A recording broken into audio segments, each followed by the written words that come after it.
नमस्कार, आप देख रहे हैं प्राइम न्यूज। आपके साथ मैं हूं काजोल नारायण। देहरादून में मुख्यमंत्री आवास पर विश्व पर्यावरण दिवस पर मुख्यमंत्री त्रिवेंद्र सिंह रावत ने वृक्षारोपण किया। वहीं उन्होंने प्रदेशवासियों से पर्यावरण संरक्षण में सक्रिय योगदान देने की अपील की है। मुख्यमंत्री त्रिवेंद्र सिंह रावत ने कहा है कि पर्यावरण संरक्षण में उत्तराखंड वासियों की महत्वपूर्ण भूमिका रही है। प्रदेश सरकार समृद्ध जैव संसाधनों के संरक्षण के प्रति प्रतिबद्ध है। उत्तराखंड अपनी वन संपदा और नदियों के कारण पर्यावरण संरक्षण की मुहिम का ध्वजवाहक है। तो विश्व पर्यावरण दिवस आज देश भर में मनाया जा रहा है। सीएम त्रिवेंद्र सिंह रावत ने भी पौधारोपण किया। सीएम त्रिवेंद्र सिंह रावत ने लोगों से अपील की है कि वो भी वृक्षारोपण करें। किसी मांगलिक कार्य में एक पौधा लगाने की अपील भी की है।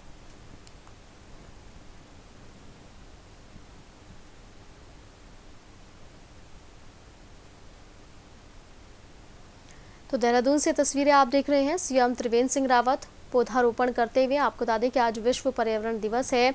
ऐसे में प्रकृति को और ज़्यादा स्वच्छ बनाने के लिए देश भर में विश्व पर्यावरण दिवस मनाया जा रहा है और ऐसे में पौधे भी लगाए जा रहे हैं। वहीं संकल्प लिया जा रहा है कि हर कोई किसी मांगलिक कार्य की शुरुआत करते हुए पौधा लगाएगा ताकि प्रकृति को स्वच्छ रखा जा सके और प्रतिदिन नया पौधा लगाया जा सके।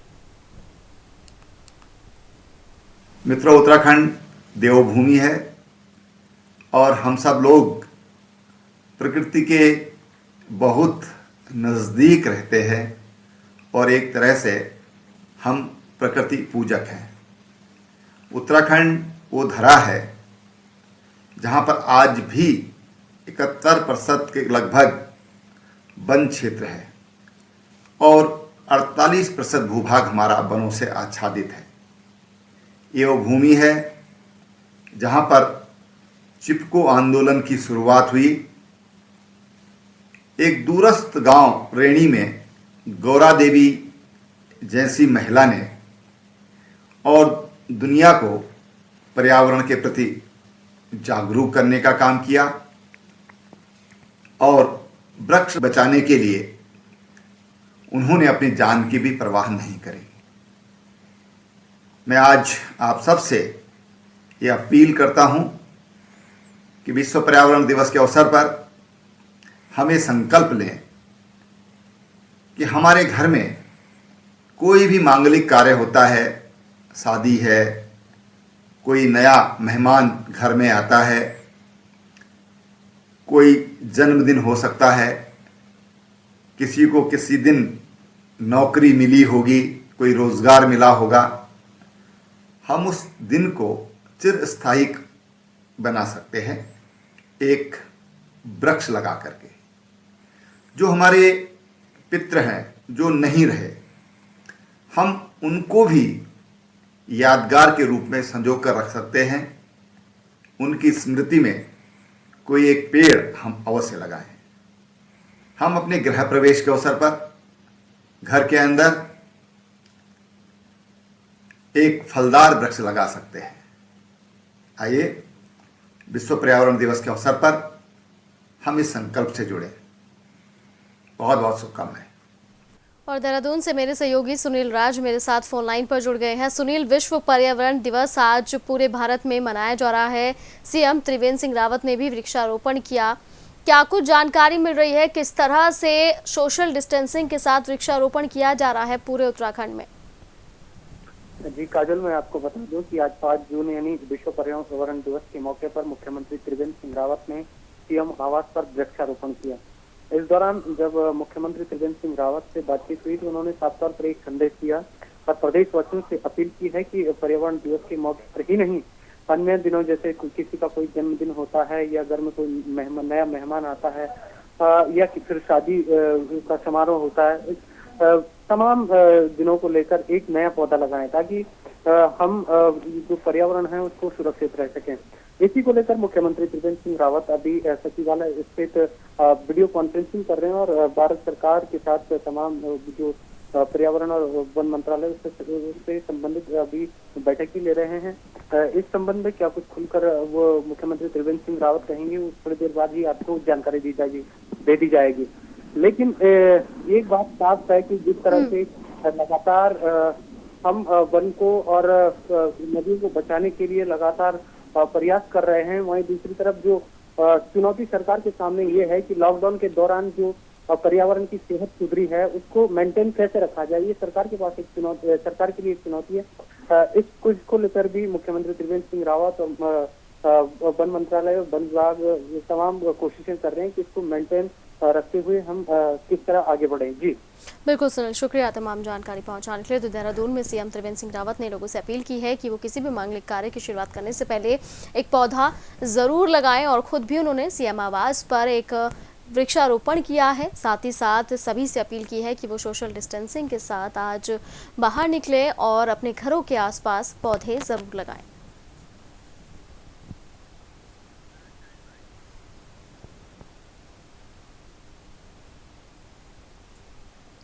मसूरी में छात्र छात्राओं की 3 महीने की फीस माफ करने और सही व्यवहारिक नीति बनाने की मांग लगातार बढ़ रही है। वहीं केंद्र और राज्य सरकार अभिभावकों की परेशानी को देखते हुए कई एडवाइजरी जारी कर चुका है, लेकिन स्कूल प्रबंधन एडवाइजरी को मानने को तैयार नहीं, जिसको लेकर अभिभावक काफी ज्यादा परेशान हैं। तो मसूरी से तस्वीरें आप देख रहे हैं। 3 महीने की स्कूल फीस माफ करने की मांग को लेकर अभिभावक लगातार सड़कों पर प्रदर्शन कर रहे हैं। सरकार के कई एडवाइजरी जारी करने के बाद भी जो प्रशासन है, स्कूल प्रबंधन, वो बिल्कुल भी नहीं मान रहा है। ऐसे में अभिभावक काफी ज्यादा परेशान दिखाई दे रहे हैं।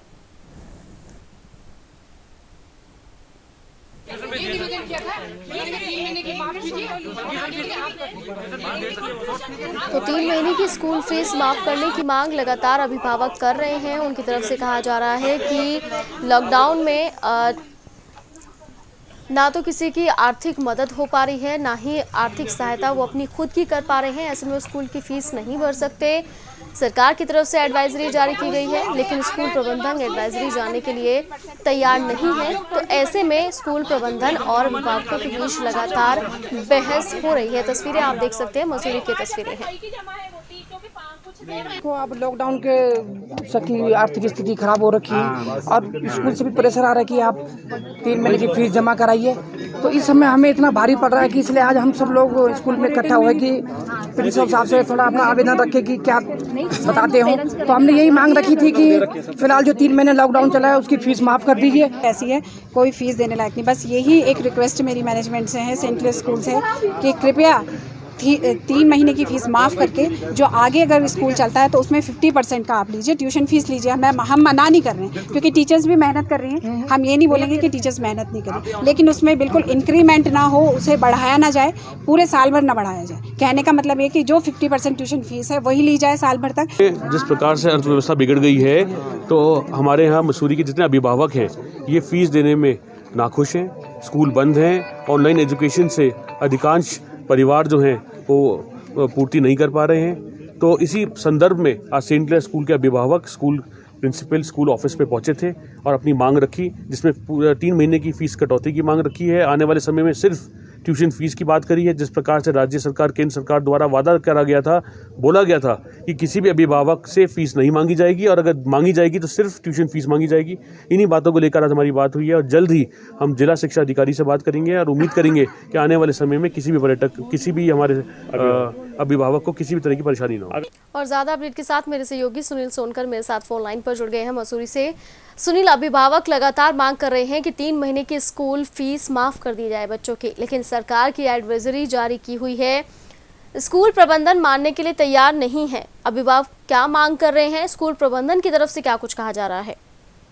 काजोल, देखिए जिस तरीके से यहाँ पर जो अभिभावक हैं वो काफी परेशान है और इसको लेकर कहीं ना कहीं अब अभिभावक भी सड़कों पर उतर गए हैं। उनका ये कहना है कि लॉकडाउन के कारण उनका काम और जो बिजनेस है वो पूरी तरीके से प्रभावित है। उनके पास पैसा नहीं है और इसी को लेकर जो एडवाइजरी यहाँ पर सरकार के द्वारा जारी की गई थी उससे उनको थोड़ी राहत थी कि उनकी फीस माफ हो जाएगी, परंतु स्कूल प्रबंधन समिति जो है वो इसको मानने को तैयार नहीं है। ऐसे में उनके द्वारा एक मैसेज यहाँ पर सर्कुलेट कर दिया गया है कि 8 जुलाई तक वो सारे फीस जमा करें, अन्यथा उनके बच्चों को यूनिट टेस्टों में नहीं बैठने दिया जाएगा, जिससे अभिभावक काफी परेशान है और इसी को लेकर यहाँ पर पूरा हंगामा किया गया। सुनील, लेकिन जब सरकार की तरफ से एडवाइजरी जारी की हुई है उसके बाद स्कूल प्रबंधन क्यों नहीं मान रहा?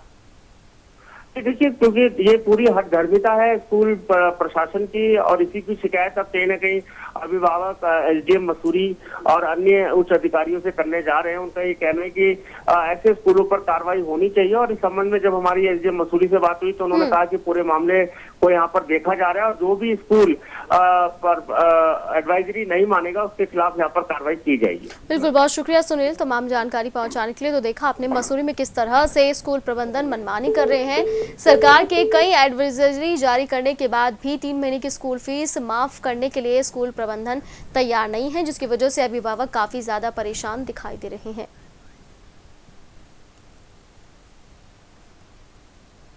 रुद्रपुर में बीजेपी नेता के खिलाफ एक युवती ने दुष्कर्म का आरोप लगाते हुए थाने में मुकदमा दर्ज कराया, जिसके बाद पुलिस ने मुकदमा दर्ज करते हुए आरोपी की धरपकड़ शुरू कर दी है। जानकारी के मुताबिक ट्रांजिट कैंप की रहने वाली एक युवती ने मुकदमा दर्ज कराते हुए कहा है कि ठाकुर नगर निवासी युवक सुरेश विश्वास ने उसके साथ दुष्कर्म किया और मारपीट भी की है।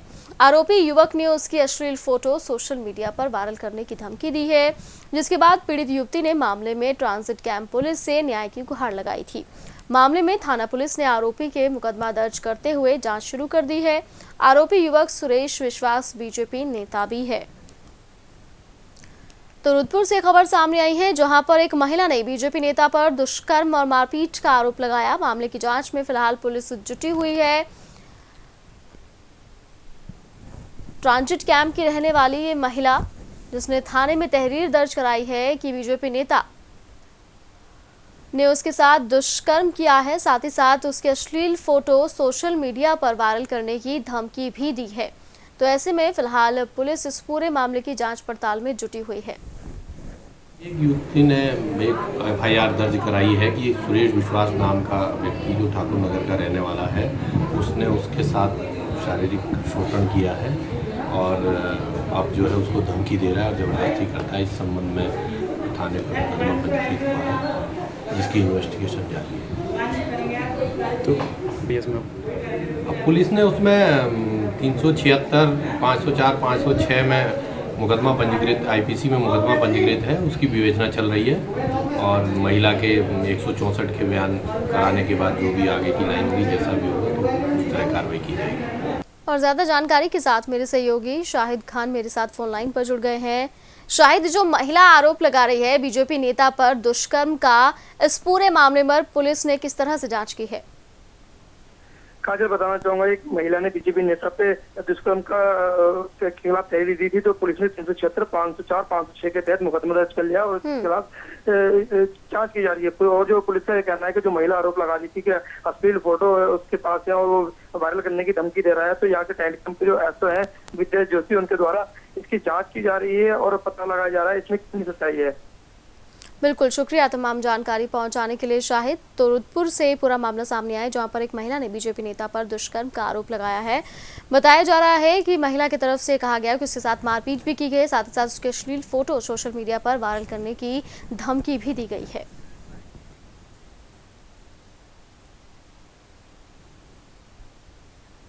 पूरे देश में आज चंद्र ग्रहण होने नहीं होने के तर्क पर भू बैकुंठ धाम श्री बद्रीनाथ मंदिर के धर्माधिकारी आचार्य भुवन चंद उनियाल ने आम जनमानस को बताया कि आज 5 जून को पूर्णिमा है और किसी भी तरह का ग्रहण नहीं है और न ही कोई सूतक काल माना जा रहा है। बद्रीनाथ धाम सहित अन्य मंदिर खुले हुए हैं और दैनिक पूजाएं संपादित हो रही हैं। साथ ही उन्होंने कहा है कि महज एक उपछाया आज चंद्रमा के समीप जाएगी, जिसे हम ग्रहण का नाम नहीं दे सकते।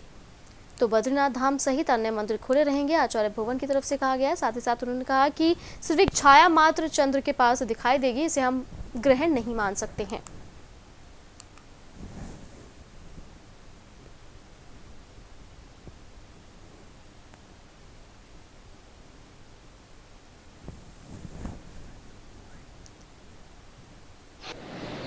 कई लोगों के फोन आ रहे हैं और सूचनाएं आ रही हैं ग्रहण के बारे में।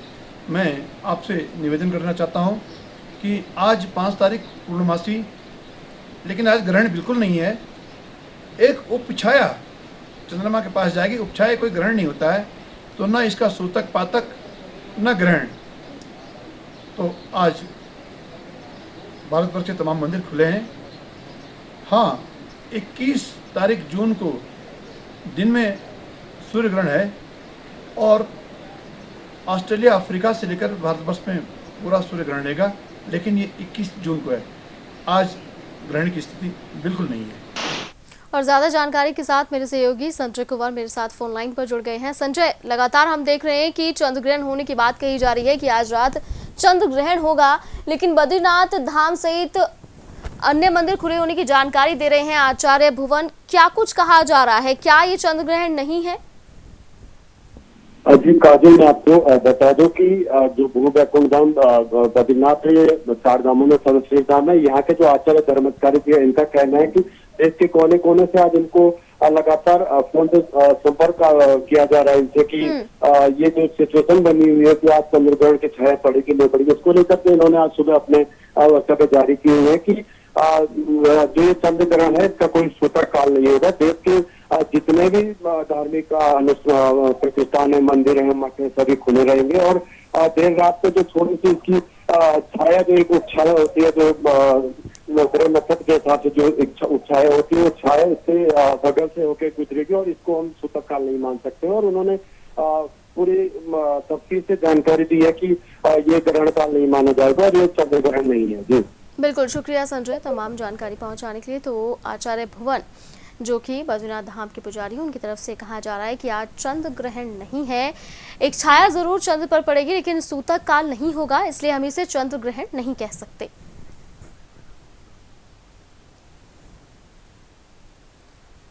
डोईवाला के थानू रेंज में विश्व पर्यावरण दिवस पर पौधारोपण किया गया।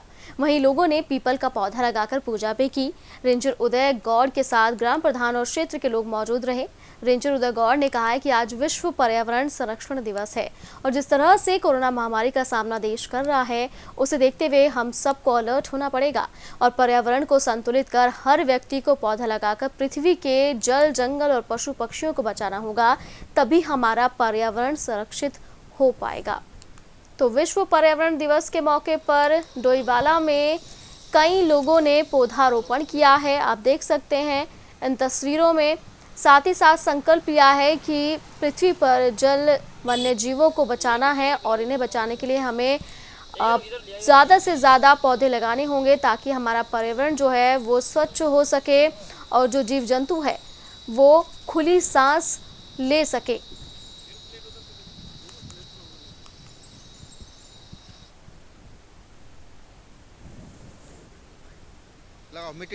जैसा कि आपको पता है कि इस वर्ष जो है पूरी कोरोना और कोविड की महामारी से पूरा विश्व ग्रसित है। तो चूंकि ये 5 जून विश्व पर्यावरण दिवस मनाया जाता है और आज जो है पूरे विश्व में पर्यावरण दिवस के रूप में मनाया जा रहा है। चूंकि सरकार की भी गाइडलाइंस हैं, उसके अनुसार हमें पालन करना है, सोशल डिस्टेंसिंग का पालन करना है।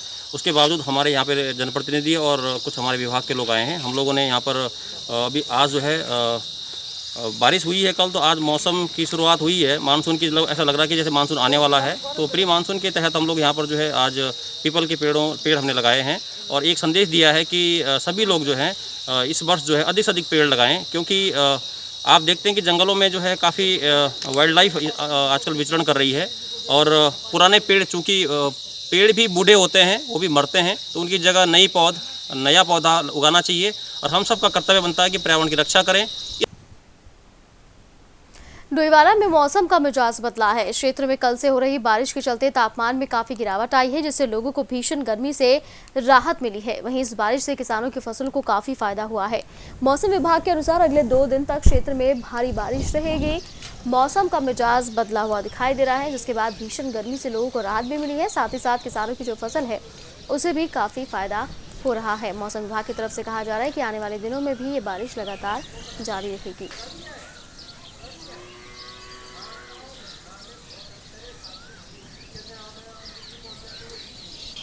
तो डोईवाला की तस्वीरें आप देख रहे हैं, जहां पर कई ऐसे क्षेत्र हैं, कई मैदानी इलाकों में भारी बारिश हुई है और कहीं पर हल्की बूंदाबांदी भी हुई है। तो ऐसे में लोगों को राहत मिली है गर्मी से, साथ ही साथ किसानों के चेहरे भी खिल गए हैं।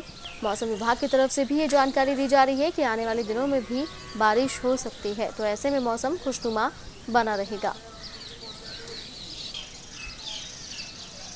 क्षेत्र में कल से लगातार बारिश हो रही है। आज भी मौसम विभाग ने जैसे कि बताया है कि अगले 2 दिन अभी बारिश रहेगी तो मौसम विभाग की जो भविष्यवाणी थी वो कहीं ना कहीं सटीक साबित हो रही है। लगातार कल से बारिश है, आज भी आसमान में बादल छाए हुए हैं, बूंदाबांदी हो रही है। तो इसका फ़ायदा ये हुआ है कि तापमान में बहुत ज़्यादा गिरावट आई है, लोगों को गर्मी से राहत मिली है। इस बारिश से किसानों को ज़रूर फ़ायदा होगा, क्योंकि उन्होंने गन्ने की फसल को बो रखा है, तो उसको फ़ायदा यहाँ पर होता दिख रहा है। इसके अलावा अगले 2 दिन बारिश रहने वाली है, तो हम कह सकते हैं कि जून का ये महीना चल रहा है, लोगों को गर्मी से जहाँ निजात मिल रही है, तो वहीं तापमान के गिरने से फ़ायदा भी दिखाई दे रहा है। तो हम कह सकते हैं कि इस बार मौसम जो है लोगों के साथ है, और गर्मी कहीं ना कहीं हम देख रहे हैं कि बहुत दूर चली गई है। फिलहाल अगले 2 दिन तक बारिश से और लोग जो है कहीं ना कहीं सराबोर होने वाले हैं। तो हम कह सकते हैं कि मौसम विभाग की जो भविष्यवाणी थी बारिश को लेकर वो सटीक साबित हुई है। राजकुमार अग्रवाल, प्राइम न्यूज़, टोईवाला। हरिद्वार में यूथ कांग्रेस के कार्यकर्ताओं ने राही मोटल में बने क्वारंटाइन सेंटर के बाहर धरना दिया और प्रशासन पर क्वारंटाइन किए गए लोगों को बंधक बनाने का आरोप लगाया। धरने की सूचना मिलते ही मौके पर पहुंचे सिटी मजिस्ट्रेट और सीओ सिटी ने समझा बुझाकर इस पूरे मामले को शांत कराया। धरने पर बैठे यूथ कांग्रेस के कार्यकर्ताओं का आरोप है कि प्रशासन ने राही मोटल में 6 गरीब प्रवासी मजदूरों को उनकी मर्जी के खिलाफ क्वारंटाइन किया है। उनकी छुट्टी के समय उनसे होटल में रहने की एवज में भारी भरकम किराया भी वसूला जा रहा है। तो यूथ कांग्रेस के कार्यकर्ताओं का हल्ला बोल दिखाई दिया है। यूथ कांग्रेस के जो कार्यकर्ता हैं उन्होंने प्रशासन पर गंभीर आरोप लगाए हैं। उनका आरोप है कि लोगों को बंधक बनाकर क्वारंटाइन सेंटर में रखा जा रहा है और उनसे पैसे भी वसूले जा रहे हैं।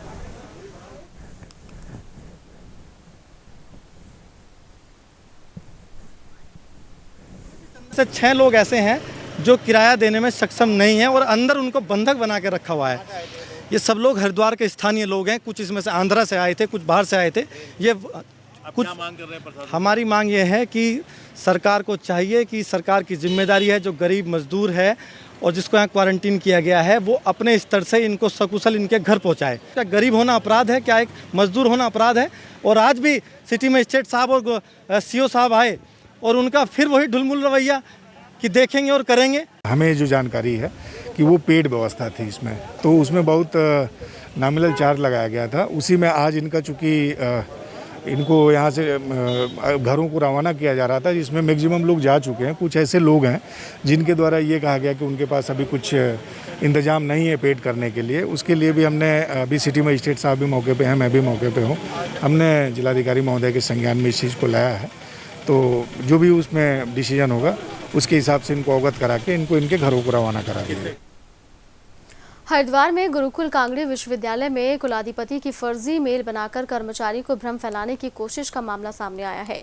गुरुकुल कांगड़ी विश्वविद्यालय ने इन संबंध में कनखल थाने में प्राथमिकता दर्ज कराई है, जिसमें आरोप है कि किसी अज्ञात व्यक्ति ने विश्वविद्यालय के कुलाधिपति एवं सांसद डॉक्टर सतपाल सिंह मलिक की फर्जी मेल आईडी से मेल भेजकर विश्वविद्यालय के कर्मचारी को मीटिंग के लिए बुलाया, लेकिन उस वक्त मेल की जानकारी कुलाधिपति कार्यालय से की गई तो कोई मेल नहीं भेजने की बात सामने आई है, जिसके बाद यूनिवर्सिटी के कुल सचिव ने कनखल थाने में साइबर क्राइम का मामला दर्ज कराया। इस मामले में पुलिस ने मुकदमा दर्ज कर जांच शुरू कर दी है। तो गुरुकुल कांगड़ी विश्वविद्यालय में कुलाधिपति की फर्जी मेल का मामला सामने आया है। यूनिवर्सिटी के कुल सचिव ने थाने में रिपोर्ट दर्ज कराई है। बता दें कि कहा जा रहा है कि यहाँ पर कुलाधिपति से की आईडी से मेल किया गया और जो कर्मचारी थे उन्हें बुलाया गया मीटिंग के लिए, लेकिन जब इस बात की जांच की गई तो ऐसी कोई मेल नहीं किया गया था। फिलहाल पुलिस इस पूरे मामले में जांच पड़ताल कर रही है।